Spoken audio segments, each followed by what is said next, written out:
Hello everybody, it's Raven Knight here, and I'm here with my brother Lark, and today we are getting things started with the very first episode of our new series, Assassin's Creed Graded. We started this some time ago, but we didn't like how it turned out because a lot of people weren't really watching it, no one really cared because we started it kind of early before people really knew who we were.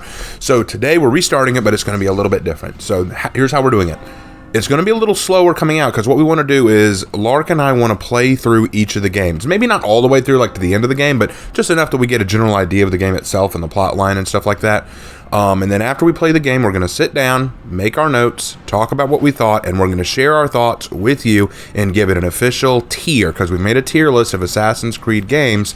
And where all we're going to put them, you're going to get to see. We can't wait to go through this, so let's not waste any more time. We're starting off with the very first game, the OG game, Assassin's Creed from Ubisoft. Lark was the one who played it, so Lark, I'm going to kind of give you the reins on this one. So first, tell us basic plot line of the game. Okay, so we're going to start off, and just a little heads up, we're going to be grading the game on sort of 4 criteria. 1, story, 2, history, 3, gameplay, and finally, character, judging the main assassin, or the titular character. If you might want to also look at villains and stuff too, right? We'll look at that too, and then that'll probably fall under character status as well. But when it comes to the basic storyline of the Assassin's Creed game, the first one, basically, in the modern day, because each Assassin's Creed game has something that's going on in present day and something that's going on in the past. In present day, a guy named Desmond Miles has been kidnapped by an evil organization called Ubisoft, which is a pharmaceutical company. Ooh. I don't think it's called Ubisoft. Oh, right. It's they go under their hidden name of Abstergo. Right. But it might as well be Ubisoft, because eventually they make her... we'll get to that when we get to Black. Right. Regardless... Abstergo has kidnapped Desmond because his ancestors were what we call assassins, based off of the actual assassin that took place in Levant around the times of the Crusade. And so they are trying to find a mystical artifact from those who came before. I know they're called Isu, but I'm going to call them those who came before because it has more mystery to it. Right. And they're not called Isu till much later. So they're going back. They're slap him in an animus that'll basically let you relive the memories of your ancestors, and so they can try and find this magical artifact. And so you go back in time to relive the memories of Altair ibn Ahad, a assassin with the Assassin's Order during the Third Crusade. After a slight F-up, where you wind up getting a good chunk of your brothers killed, and you almost lose your chance at the artifact, you are pretty much demoted back down to rookie and are forced to go around and kill 9 Templars. You are a novice, a child once more, as you were on the day you first joined our order. I am offering you a chance at redemption. You'll earn your way back into the Brotherhood. To try and prove your worth again, and learn how to readjust back to the assassin lifestyle, and with a hidden 10th baddie at the very end of the game. Okay, so let's talk about our thoughts on the story. I would say that this was a really good story starting. Like, genuinely, considering the fact that this was the first one, I thought that the story was pretty strong. It's simplistic, but it's good. You have your redemption arc. You have this character who always thought himself to be the best. Like, he's not starting off as a rookie. He was an elite. He was the best. But because of his arrogance, he ends up becoming lesser. And so we get to follow his progression, even though he knows he should be better, and we know he should be better. But it's through his... it's not just a story about fighting Templars. It's a story about redemption, which I think is strong and well done. Yeah, I agree. I'm going to get more into that, into character. But as far as all that plays into the story a great deal, because each time you go to a city, there's 3 cities you can visit. Jerusalem, Acre, and Damascus. And before you do anything, you have to go and talk to the guild leader in that city. And you get to see sort of like how both of you sort of progress as time moves on, and how Altair matures. Safety and peace, Malik. Your presence here deprives me of both. Several days later. Safety and peace, Altair. Upon you as well, brother. Seems fate has a funny way with things. And that's good for the story, but also what's good for the story is really the setting and the plot. Not only is it fun to run around in the Age of the Crusades, because typically most games that revolve around the Crusades are typically strategy games like Crusader Kings, Total War, that of nature, really don't get to have sort of like boots on the ground, which is kind of nice to see. Along with that, the idea, like, hey, there's a shadow war going on between two organizations throughout all of history. One trying to bring order to mankind through force and enslavement, the other trying to keep mankind free, even if it means there's a little chaos here and there. And they've been fighting for centuries. That is a fine setup as an on. I sure hope the future entries of this series won't try and mess with that, because that's good enough to hold an entire series. You don't need anything else than just that shadow war. Genuinely, I think that, we're going to talk more about the Pieces of Eden as we go through this, but I just want to say this. The Piece of Eden as an artifact is such a fascinating concept, and I love the way they introduced it. That it's all just illusions, all things that are made up for people to see to make them believe what you want them to believe. It's such a cool idea. It's so interesting. I love that concept. I thought that the twist at the end was really fun. It's just so fun running through this world that we know is historical. Like, we know that this time was a real time period. We know that the people in it were real people, and seeing us run through this, it feels very immersive. I really enjoyed that. Yeah, it's quite the ride. I'm not gonna lie. And I also like that they didn't make one side specifically the bad guy per se. Like, they didn't make the Crusaders evil. They didn't make the Caliphate evil. They didn't make anyone truly the bad guys. Yeah, they didn't do, because we see shady stuff happen on both sides, and we see good people happen on both sides. The only sort of like tent I could just sort of argue is Acre, Crusader held territory, is like very gray and sort of depressing, and every single person you save, every single woman you save at least, in Acre sounds like, "Oh dear, thank you for saving me." Whereas in Damascus and Jerusalem, it's this nice, sweet, demure voice like, "Thank you so much for saving me." And it's nice, bright, and sunny, and I think they might have been doing a little something, but it's not enough to really say. Running around Acre is still fun. Okay, so let's go into the history part now. So we like the story, but what about the history? Historically speaking, how accurate would you say it was? As far as the overall setting goes, I'd actually argue it's relatively accurate. The style, I feel like one thing that confuses people is, like, if you watch the opening trailer to the game, you see Altair use a crossbow. However, they take this crossbow away in gameplay because it wouldn't be historically accurate for him to be running around with this at the time period, so you use throwing knives instead. Right. And that's kind of interesting. However, they did make some historical changes, but unless you are a expert in the Crusades, you're really not going to know this. And Ubisoft will freely tell you the changes they made. For example, the Templar characters that you kill in Acre, most of them have some degree of changes made to them. Like the surgeon that's trying to, use herbs to make sort of mind slaves and indoctrinate people. He's actually portrayed 20 years older than he actually was, and he didn't die by the hands of an assassin. He died in the Battle of Arsurf. Then there's William of Montferrat. He ironically was not killed by an assassin. His son Conrad was, who they actually mention, but they didn't want to go with Conrad because Conrad dies about 20 years after the events of the game. But there was a beef between Conrad's and Richard the Lionheart, so they sort of took that.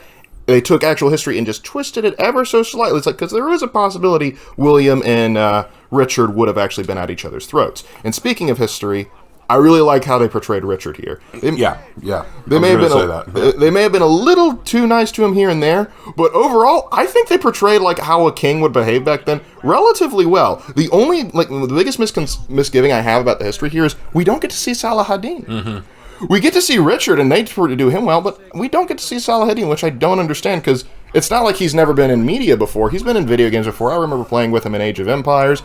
I remember, when I was in my Crusader class in college, we watched an Egyptian-made movie about Saladin. So I don't know why they didn't want to show him, because I don't know whether they were rushed for time, since this was sort of an unknown project at the time. Who knows? Maybe it was because they wanted to show the Crusaders as the bad guys more than the Caliphates. Because think about it. What did Altair goes to King Richard to encourage him to seek peace because Saladin wants peace. And so he's not trying. He doesn't have to convince Saladin. Saladin is already making the good move. They've got to convince Richard to make the good move. Well, that's even the thing. Even then, they don't quite hammer him that hard. They don't, but my point is, like you said, Acre is the one that's gray and depressing, the one that's controlled by the Crusaders. All the characters there sound dumb or uneducated. King Richard is the one who needs to learn peace. I do feel like slightly, even if it's only slightly, they were showing a slight bias against the Crusaders. I mean, who are the bad guys? I agree with you, but I will give them this. Richard is portrayed, honestly, quite generously. Yeah, that's fair. Because it's like one thing that Richard chastises William of Montferrat for is the execution of the Saracen prisoners after the siege of Acre. I did you a favor. Oh, yes. A great favor indeed.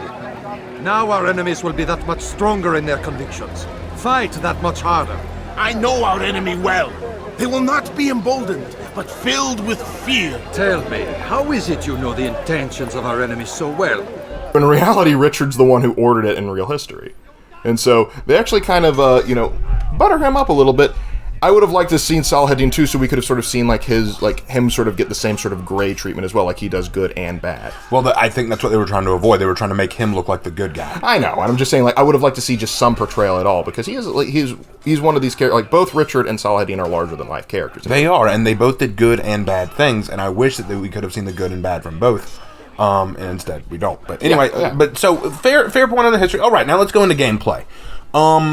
When it comes to the gameplay of this game, I'll admit it's probably one of the choppier games. Definitely one of the things that the later games improved on was the gameplay, like climbing mechanics and fight mechanics. But go ahead and briefly tell us what you thought. Okay, I have to echo what you say. The gameplay has not aged well. If we look at the bare bones basics, we've talked a great deal about the story. Getting from story to story mission is a little rough. Here's how you could probably speed run the first Assassin's Creed game within a couple hours. Because here's what you do to knock out each Templar. Go to a specific city, do 3 missions, do 3 research missions, either interrogations, pickpocketing, or just sitting on a bench and listening to someone talk. Once you do that, you've unlocked the assassination mission. You go do that, then leave the city. Rinse and repeat 9 times, and the game's pretty much over. There's other things to do, and you can increase your chances of on the mission by doing 3 other side missions, typically helping out your fellow assassins. Altair, I need your help. I took something from one of Tamir's men, and now they're after me. Please, see me to safety, and I'll share it with you. But it's all very repetitive. And speaking of repetitive, the combat. All the combat pretty much boils down to, can you, counterattack effectively? And in future games, yes you can. In this game, it's a coin toss whether or not you're going to be well. Because there are times I will be attacked by 13 guards and not a single one of them will touch me. There's other times where I will land flat on my hindquarters, and I have no idea why. It's like, I hit the right buttons. I hit the thing. It's just, sometimes they will wail into you and there's nothing you can do about it. Other times, you are untouchable, immortal god. And it's like, I kind of want some more consistency from Ubisoft. Absolutely. I think the biggest thing that I remember this, you were the one who played for this, but I remember after a while, it just turned into just counter kill. All you had to really do was just counter kill over and over again. And if you knocked an opponent to the ground, just hit him 2 or 3 times and he died, because you got that exposure. And also, this is the only Assassin's Creed game where you can't swim.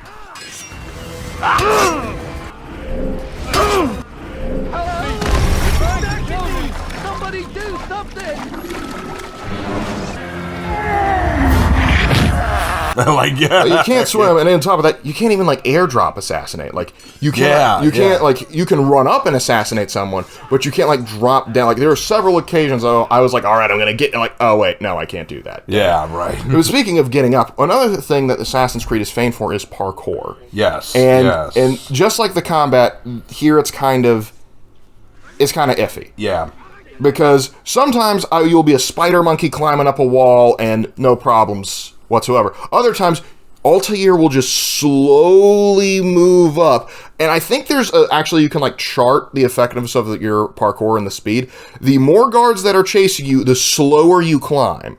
And also what's fun is if you are in like an alleyway or something when you're fighting, instead of trying to riposte or do anything like that, you will instead try and climb up a wall. It's weird.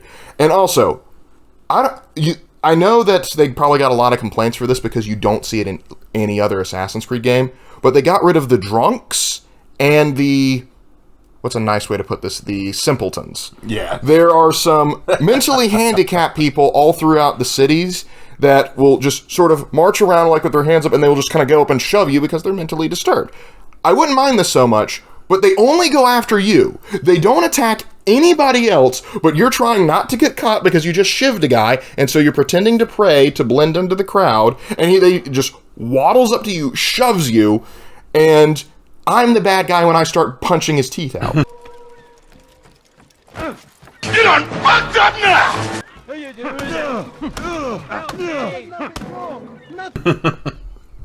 Okay, so not a good grade for the gameplay. It's not that great. Yeah. Well, so far, if we look at it, story I've given A, history is a B, gameplay is a C. When it came out, I probably would have given it a bit higher rating, but it hasn't aged well. All right, so last but not least, let's talk about the characters. And for this, there are I think 6 characters we really need to analyze. You know, you got Altair, you got Merrick, you got Al-Muhalim, and then of course you got Desmond Miles, Lucy, and Warren Vidic, sorry. Okay, so let's start with Altair, Merrick, and Al-Muhalim, the ones that you play and interact with the most. Well, so Altair, I'll say this. I thought that he was a decent character. I love a redemption story.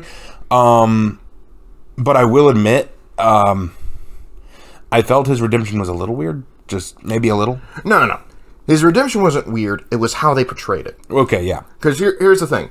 And if this had been like one of the later Assassin's Creed games where you get to see more of them, but the thing is, they, as portraying the Animus, they're just trying to skip forward to get to the part they want. They skip over a lot, because after like each assassination is like fast forwarding to a later memory. So we don't get to see him digest as much of his thing. So it'll be funny, because you'll go to a city once, do your thing, spout off with, say, if you're in Jerusalem, you'll spout off with Malik. Then you'll come back for the next assassination mission, and you'll be on a slightly better terms. And then the final time you come out, you've sort of, like, you've matured, and he's sort of accepted your maturity. Right. You miss a few things. You miss a few things that probably, if there was a novelization, there might be a novelization of the game, or anything like, you would sort of see that character progression go on. But we see the character progression, it just feels a bit rushed. Right.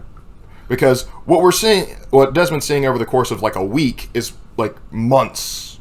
So we will have to dock a few points just because it's a little choppy going in, but I still like seeing it all in all. Not to mention, we do get some great sort of character moments when he assassinates the Templars, because one thing they had in the first game that they didn't always carry over in the other games is you would actually, when you assassinated one of the main Templars, you would sort of have a little dialogue with them as they're dying, where basically they would tell you their motives, their reasoning for doing it. And so this is one of the sort of the areas where you sort of got like the Templars, the sort of the method to their madness, why not all of them are necessarily evil, but they're still twisted and need to be stopped.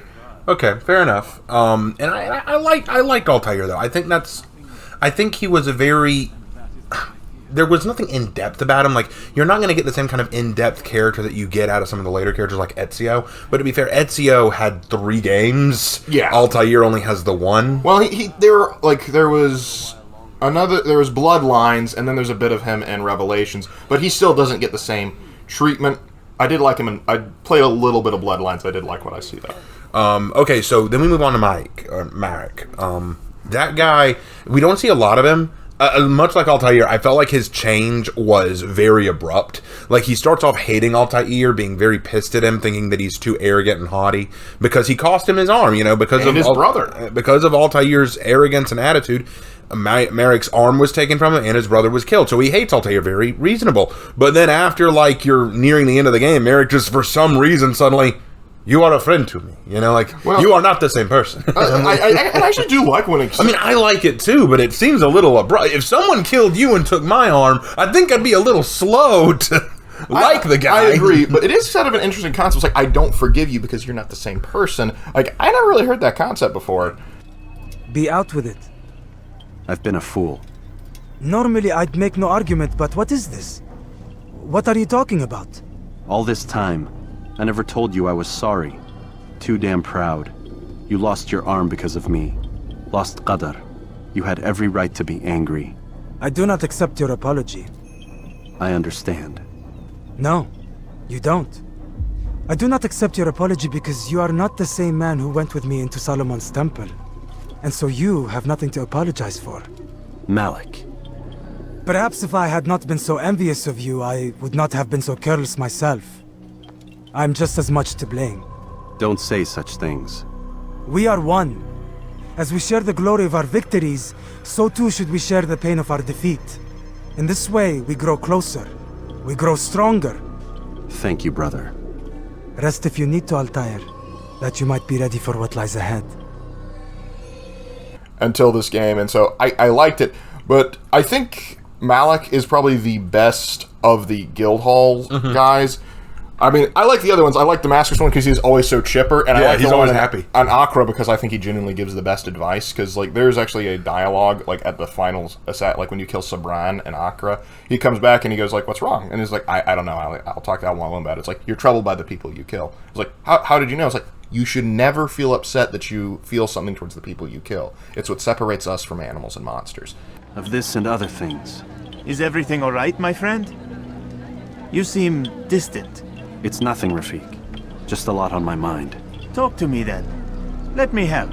I need to make sense of this myself first. But thank you for the offer. It is the men you kill, isn't it? You feel something for them. How? Ah, my friend. You are not meant to enjoy these grim tasks. Regret, uncertainty, sympathy. This is to be expected.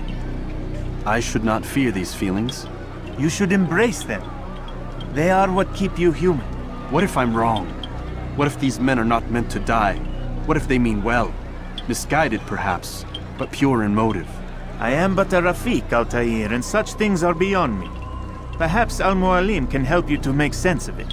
Yes. Yeah, and that's good. And the thing is, but the problem with this is, with dealing with Malik, when dealing with these guys, you kind of like, I kind of want to know more. Yeah, you want to talk to these guys longer. And you don't get, and unfortunately, unlike with Ezio, or in any other future game, where you get more time to work with this, it's very short snippets. And I think this suffers from, again, that this game was originally meant to be a Prince of Persia knockoff. They didn't expect it to hit off as well as it did. Correct.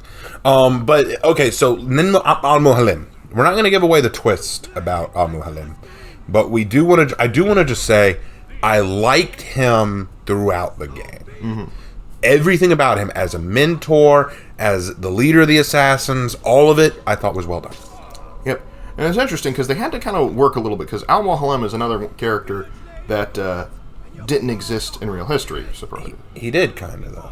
He did kind of, but here's the thing. It was his nickname.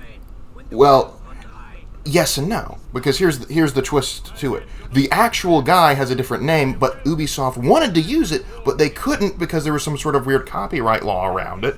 And so they actually they altered it to more of the nickname idea of Al-Mualim. And so that's how they were also able to get away with some more of the liberty, since they already had to change the Templars and Assassins from their historical counterpart just to make the narrative work. They said, well, just twist this a little bit too. Well, in any case, point being, I thought that Al-Mualim, as the one who introduces us to the concept of nothing is true and everything is permitted, which we need to have a whole video talking about the silliness behind that credo. But it was fascinating to hear his points. It was, and another thing is, like, on the topic of nothing is true, everything is permitted. Al-Mualim and Altair talking is the only time I have played an Assassin's Creed game and thought that credo made some degree of sense. What is the truth? We place faith in ourselves. We see the world the way it really is, and hope that one day all mankind might see the same. What is the world, then? An illusion. One which we can either submit to, as most do, or transcend. What is it to transcend? To recognize nothing is true and everything is permitted. That laws arise not from divinity but reason. I understand now that our creed does not command us to be free. It commands us to be wise. Right. Again, we'll do that. We'll talk about that in another video. All right. So now let's break from the past and talk about the present. Okay. So Desmond Miles first. All right. I'm going to be frank. Desmond gets better in later games, but for this one, he's a whiny bitch. He is, but you kind of understand where he's going. Oh, I get it, but I get it, and it's just not. But here's the fun thing for me about this. Assassin's Creed 1 is one of the few Assassin's Creed games I actually give a crap about what's happening on the outside. Yeah, I mean, we want to know what's going on but at that point, we also don't know what's going to happen to Desmond. We kind of want to see how this progresses. But the thing here's the thing I don't like. You're not doing anything as Desmond. Your whole point as Desmond is you get off of a bed, you walk away, you go lay down on another bed. You wake up from that bed, you go lay down on another bed, you play as Altair, you get off of that bed, you go lay down on that second bed again, and rinse and repeat several times. If he was doing things, if there were emails to read, if there were things he could climb up or at least see, like maybe if there were little things around the room that you could pick up or analyze, give him something to do outside of walk around, get exposition from the other characters, and then lay down again for a while. Well, there actually are emails you can look through.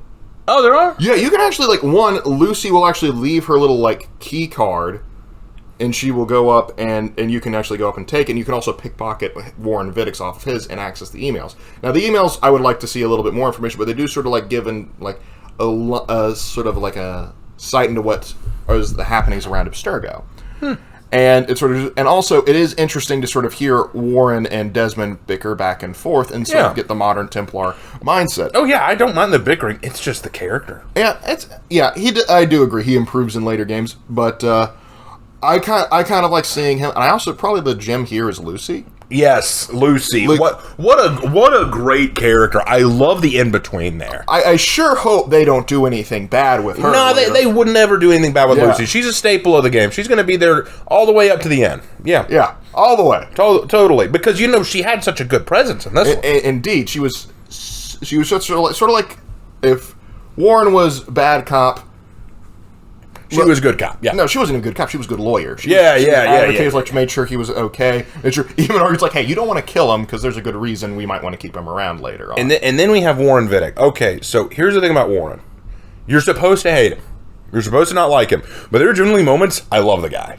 Mm-hmm. There are moments where I'm kind of like, hey, Warren, buddy, especially when he's pissed off. When Warren is mad, that is the best moment to sit down and just watch, because he is an entertaining kind of mad. Like when there's a part where the assassins show up to save Desmond, and he's like, look at what you did this time, Mr. Miles. I hope you're proud of yourself. And then when you're like, ooh, Doc, you seem a little nervous, and he's like, oh, you think you're so special, don't you, Mr. Miles? Like, well, let's take a listen and see what's happening. And then he clicks the speaker at the exact moment they finish up the fighting, like he just knows they're about to finish, and they say, targets neutralized. I don't think anyone's coming to save you, Mr. Miles. And then he goes, oh, what makes you think they won't come back? I don't think you understand, Mr. I'm like, you are such a delightful slice of ham and cheese. I need 2 pieces of bread to put you between, because you are a ham and cheese sandwich, sir. Honestly, I miss him as a villain in later games. He's so fun. He added a good face to Abstergo just to hate. Yes. But another thing is, the problem with Desmond and Warren Vidick is it sets up the idea of the conflict between assassins and Templars raging to this day. Yeah. And no game ever truly capitalizes on it. I'm at the point with the Assassin's Creed games where I'm going, back in Assassin's Creed 1, I think it was 1 through Revelations, I actually gave a crap about what happened outside of the Animus, particularly with 1. But after that, I'm just kind of just keep us in the historical stuff. We don't care about anything else. Yeah, I for example, we're going to talk about this more when we get to stuff like Odyssey, Origins, and Valhalla. But I just feel like we keep having to leave the Animus to go look at what's going on with this modern group of assassins. They never fight anybody. They never we never see them go on any missions. We never have moments where the girl you play as goes out to run or scale anything like what Desmond eventually does. There's no point to anything. The first Assassin's Creed game implied that there was some kind of war going on beyond the Animus, but we weren't seeing it. And then in Revelations, we actually get to see, and not only in Revelations, but in 3 too, we actually get to see some of this play out. We actually get to see Desmond do things. Here, though, we don't, but it was implied. Later, though, they kind of trashed that idea.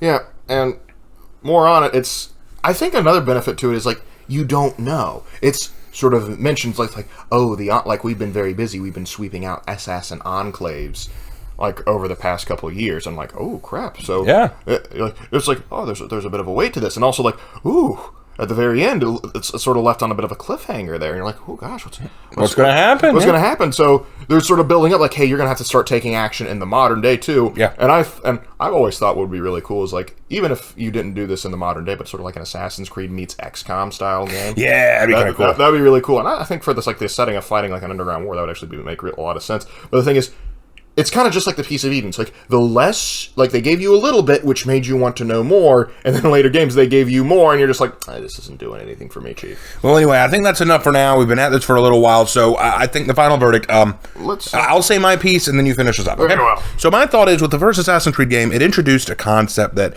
it's kind of like Star Wars, you know? With Star Wars, the first 3 movies came out, and it whet our appetite. We wanted more. We wanted more Star Wars. We wanted more Star Wars, so we got the prequels. We were so happy with the prequels. We ate them up, and only years later, after the fad for Star Wars had kind of died down, did we start to go, maybe the prequels aren't that great. But we loved it because we fell in love with a world and its characters, and thus we fell in love with the brand of Star Wars. Assassin's Creed is very much the same for me. Game comes out, people fall in love with it, it's amazing, it's incredible, so we want more. We want more Assassin's Creed, and there's a reason why. This first game gave us exactly what we all wanted to see. History. Like they didn't have to make up a fantasy world, they gave us history. They gave us a way to tie into that history to the modern day. They tried to create alternate explanations for why certain things happened, like with the Pieces of Eden and with the Assassin's Creed Brotherhood. They introduced historical figures that we would come to recognize and kind of see them portrayed in a different context than we ever would have thought possible. Very engrossing characters. Sure, the gameplay hasn't aged well, but for the time period, I think it worked for what it was. I feel like this game, while not perfect, I thought it was about as close to perfect as you could get for when it came out, and for setting up the stage for a very huge brand. Yeah, I have to agree. Parts of it haven't aged well, particularly the gameplay. But overall, as far as, like, the flagship that sort of set this whole series up, I think it does pretty well. What's really sad to me, though, is, Ezio got a great deal of love, and understandably so, but, like, Assassin's Creed 2, 3, like, all they got remastered. I want them to go back and touch 1 again, give that one some love. And so, because if you fix the gameplay and maybe add a little bit more to the story here and there, and, like, fill in some of the holes, I think we got a baller here. But as I see it, the story, I give an A. The history, I give a B. The gameplay, C, because it's frustrating, but there are times where I do have fun, so I can't just say it's absolutely terrible, unlike a future entry into the series. And then finally, for characters all around, I give a B. They were solid. Would have could have done with a little bit more screen time though. But then again, considering Ubisoft, maybe sometimes less is more. But still, for what we got, B. So overall score for the game, I give it a solid B. You think a B is a good score? I think B is a good score. Maybe if you want to be a little bit more critical, you could knock it down to maybe like a B minus, C plus. I would say B minus personally, because genuinely, like you said, I thought everything was done pretty well. I think the thing that hurts it the most, genuinely, is that it hasn't aged like you would want it to. I mean, I think it's still really good, but there's a reason it's harder to find it and play it now. Indeed. However, what bumps it up for me from a B minus to a B, solely, and this is completely subjective, Altair, out of all the assassins, has the best drip. It's simplistic, but I love it. Every single time it's like, hey, would you like to play with Altair's robes, or would you like to play Ezio? And I go, shut up, Altair's robes, give those to me now. But I still go back, I play this game, and, if you can, check it out. It'll probably only take you a couple hours to really knock through, and you can sort of just see where this Leviathan of a series all started with this one little tiny Prince of Persia knockoff. As we said, some of it hasn't aged well, but it's still got a special place in my heart.